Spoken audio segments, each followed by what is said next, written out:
welcome to another episode of BYF. Blame yourself first, man. I'm Mr. ATM, means addicted to money. Salute, man. First and foremost, Happy New Year to everybody, man. Happy New Year, Happy New Year. Merry Christmas too, all that good stuff. You know what I mean? I realized that some people celebrate the New Year during the spring.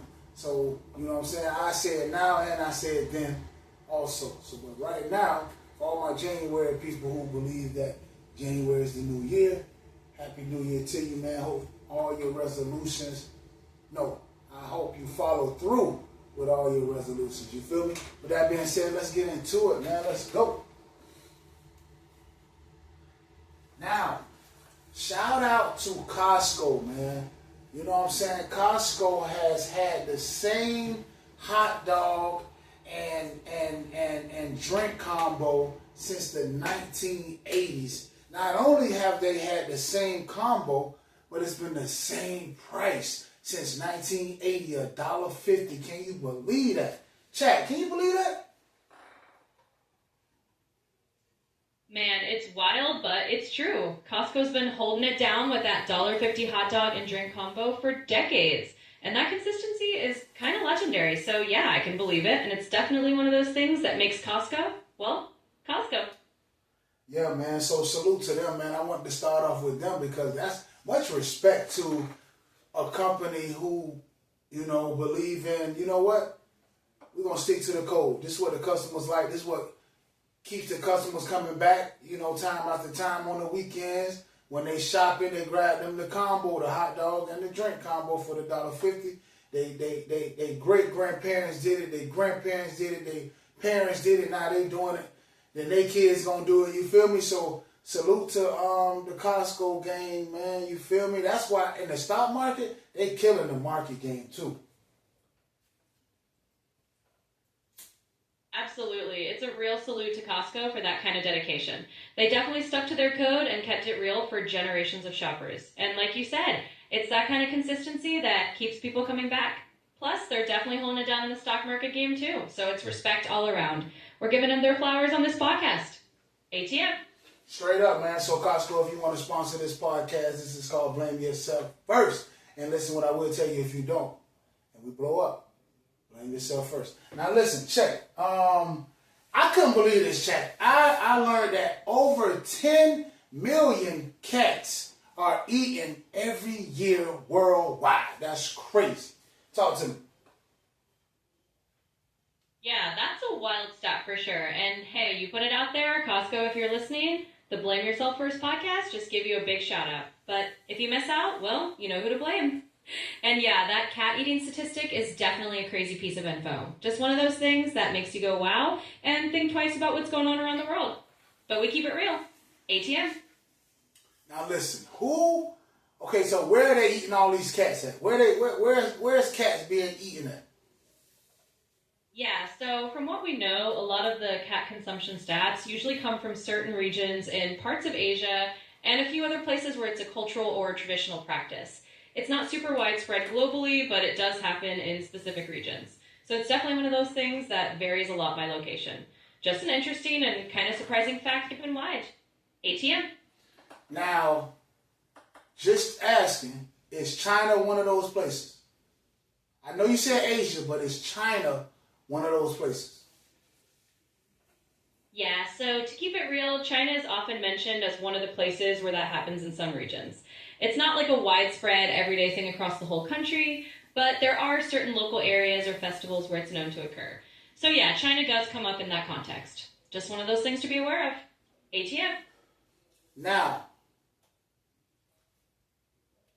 since Chinese food places, restaurants, Asian places, Japanese steakhouses, whatever have you, since these places been here in America, is it far-fetched to think, is it too far-fetched to say, hey, maybe we've eaten some cats before, without our knowledge? That's very possible, right?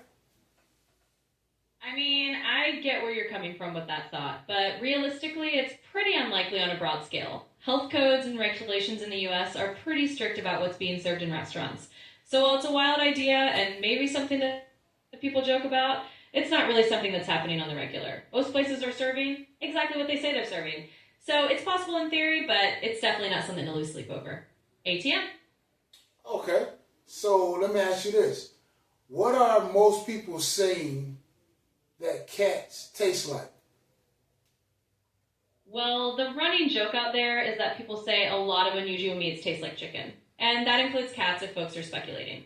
Basically, it's just one of those common sayings that people use for anything unfamiliar. They compare it to chicken. But hey, that's just the word on the street, so if you ever hear people talking about it, that's the usual comparison. ATM. Now, there's no other meat that I've ever had that's like a Chinese food place. I remember I used to get the honey chicken, the teriyaki, the bourbon, you know, the Hunan chicken, all this other stuff, sweet and sour.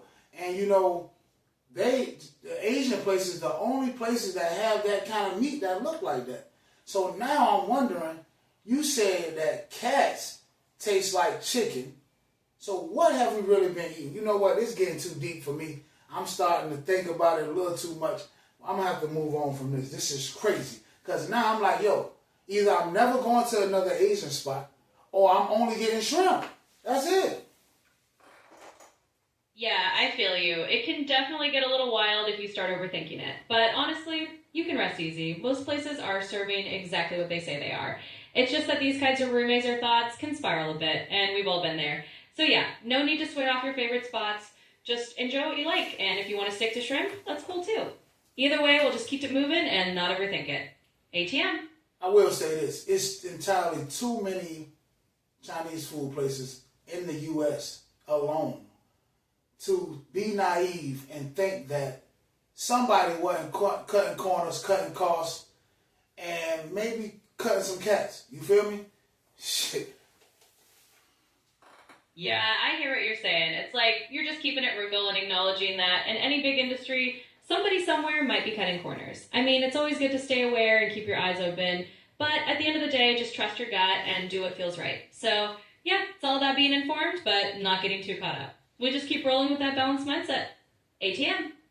Hey, whether you call it my intuition, my gut feeling, you know, my instincts, whatever, it's telling me no more Asian food. I'm done. I'm good. And if you do get it, if I ain't got no choice, shrimp only. You feel me? That's what I'm on. But listen, chat. What do you think about this? There's an 80% chance that we have drunk water that a dinosaur might have peed in. That's crazy. Hey, trust your gut feeling if it's telling you shrimp only. And that's one of those fun science facts that definitely blows people's minds. Basically, the water on Earth has been recycled for millions and millions of years. So, yeah, there's a good chance that some of the water we drink today passed through a dinosaur at some point way back in history. It's just one of those cool ways to think about how everything on Earth is connected through time. So it's a pretty crazy but awesome little fact. ATM? Yeah, that's crazy to even fathom. Like, you're like, what? Ain't nobody, like, nobody will believe that. You know what I'm saying? Yeah, it's definitely one of those mind-bending facts that makes you do a double take. It's not something you think about every day, but when you hear it, you're like, wait, what? That's wild. But it's just a cool reminder of how ancient and interconnected everything is on this planet. So yeah, it's a crazy thought, but a fun one to toss around. ATM.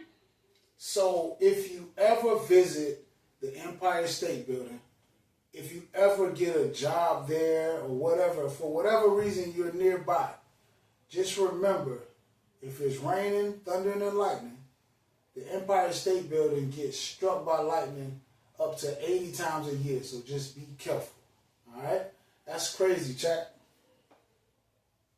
Yeah, that's another one of those wild little facts. The Empire State Building really is like a lightning magnet just because it's so tall. So if you're ever around there during a storm, it's definitely a fun little piece of trivia to keep in mind. Just one of those things that makes you go, wow, nature really does its thing. So yeah, little heads up fact for anybody near there. ATM. So what building in the world that gets struck by lightning more than the Empire State Building?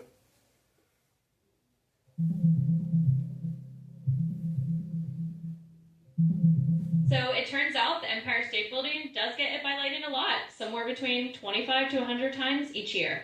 But there are other buildings like the Bank of America Plaza in Atlanta that have also been struck quite a few times, over 170 times in a 5-year span. The good news is all these tall buildings have lightning rods to keep things safe, so it's just a cool bit of trivia to know. Now, shellac is in a lot of food that we consume, but do you know what it really is? Chat, what is shellac? Yeah, so shellac is actually a resin that comes from the secretions of a tiny insect called the lapbug. It's harvested mostly in India and then processed into flakes or dissolved into liquid form.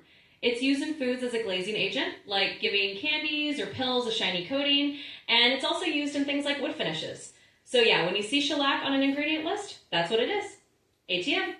So what, just give me like 2 different kind of candies that we eat every day that shellac is on.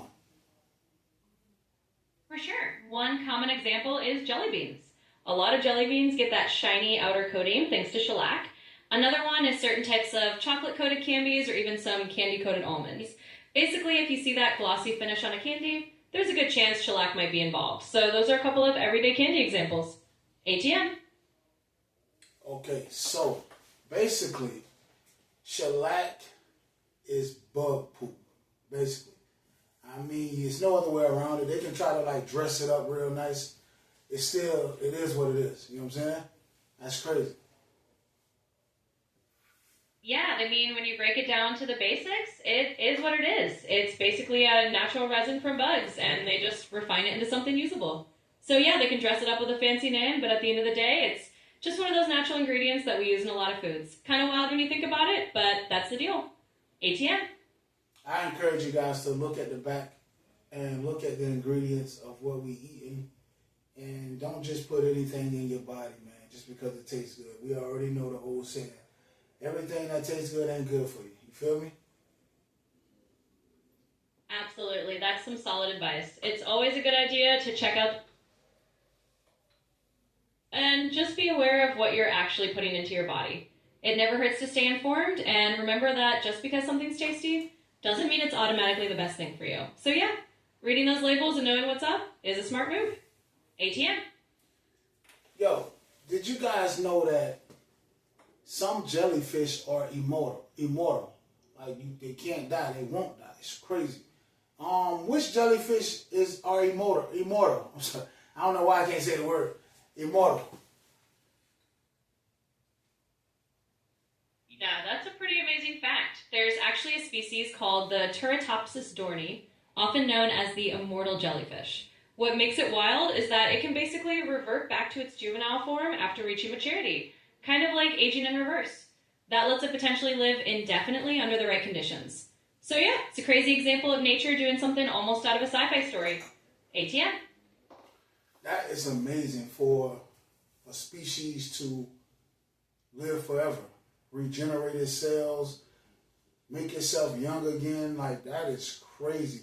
Is there any other animals that are kind of immortal also? Yeah, it is pretty mind-blowing. While the immortal jellyfish is kind of the superstar of that regenerative trick, there are a few other creatures that have some impressive longevity. For example, certain types of hydra, which are tiny freshwater organisms, can also basically keep renewing their cells and avoid aging in a similar way. And then you've got creatures like the bowhead whale, which can live over 200 years, or certain tortoises that can have extremely long lifespans.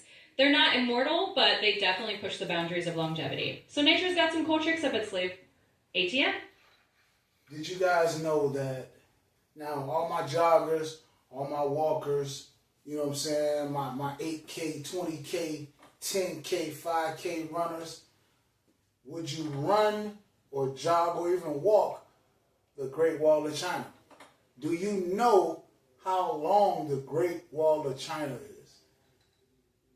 I don't know how long it is, but what I do know is, Chad, that it takes 17 months to walk the Great Wall of China.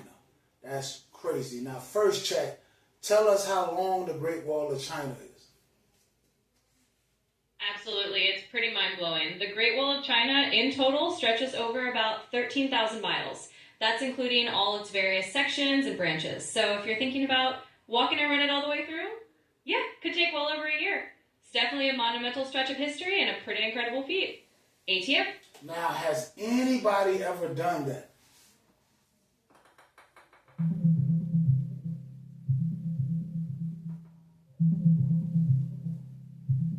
Yes, a few people have actually done it. For example, in 2006, a British duo walked the entire length of the Great Wall unsupported, and it took them about 167 days.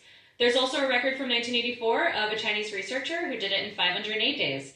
So it's definitely been done. It's a serious feat of endurance. ATM. Wow, that's amazing. Check this. Here's a fun fact. There are 8.7 million different species and counting living on this earth. But humans are the only species that have to pay to live on earth. Now, I think that's crazy and that's messed up. While we the only people got to pay. You feel me? Yeah, that's one of those thought-provoking facts that really makes you stop and think. Out of all those millions of species just living their lives, humans are definitely unique in that we've created a system where we pay to exist in terms of housing, food, and all that. It's definitely a unique human construct, but hey, it's just one of those things that makes our species a little different from the rest. ATM. Another fun fact, and kind of scary too. What if you was, vacationing wherever they have penguins at, somewhere cold, I guess, right? And you came across a penguin that was the size, or if not bigger, than LeBron James. That's crazy. Listen, did you know that older penguins back in the day got as tall as LeBron James? That's mind-blowing. I didn't even think it was real. A lot of stuff be sounding sketchy, man, but it's real. Talk to me, Jack. Yeah, that's a pretty wild piece of prehistoric trivia. There actually were ancient penguins millions of years ago that stood around 5 feet tall or even more, which is pretty close to a human height. While they weren't quite as tall as LeBron, who's about 6'9", these ancient mega penguins were definitely big enough to be a surprise if you ran into one. So yeah, it's a real thing, just one of those fascinating ancient facts. ATM. So what's the tallest penguin, that we know of? Tallest penguin that we know of is an ancient species called the Paleoudipus klakowski, which lived about 37 million years ago. It could grow to around 5 feet tall or even a bit more. So it was definitely taller than a new penguin we have today and really would have been a sight to see. Just a fun piece of prehistoric penguin trivia for you. ATM. That's crazy, man. A penguin could be just as tall as LeBron James. That's crazy. Even if it ain't tall, even if you got even a 5 foot, a 4 or a 3 foot fucking penguin, bro, you ain't trying to what? That's crazy. Who the hell want to see a penguin that big? How? I gotta look that up. I looked it up, but I haven't seen the pictures. I gotta look at the pictures, man. That's crazy. I'm gonna make sure that's on the screen. You feel me? Listen, man, thank y'all for tuning in to the ATM. Listen, y'all go check out the ATM podcast, man. You feel me? Me and Cousin Curtis. You know what I mean? It's on the same channel. Check us out. But listen, thank y'all for tuning in to the BYF podcast. Blame yourself first. I'm your boy, Mr. ATM, man. He's addicted to money. Chat, I appreciate you rocking with me. I just want to say this, man. It's a new year. You feel me? Follow through with your resolutions. And remember this. You would rather be the oldest person in the gym than the youngest person in the nursery home, man. You feel me? Talk to him, Jack. Absolutely. That's a powerful note to end on. I'm always here to rock with you, and it's awesome to kick off this new year with those wise words. Just keep pushing forward, keep those resolutions in sight, and remember that it's all about staying on that journey. Appreciate you having me on the BYF podcast, and we'll keep the wheels turning. ATM. Hey, man, with that being said, salute to the next episode.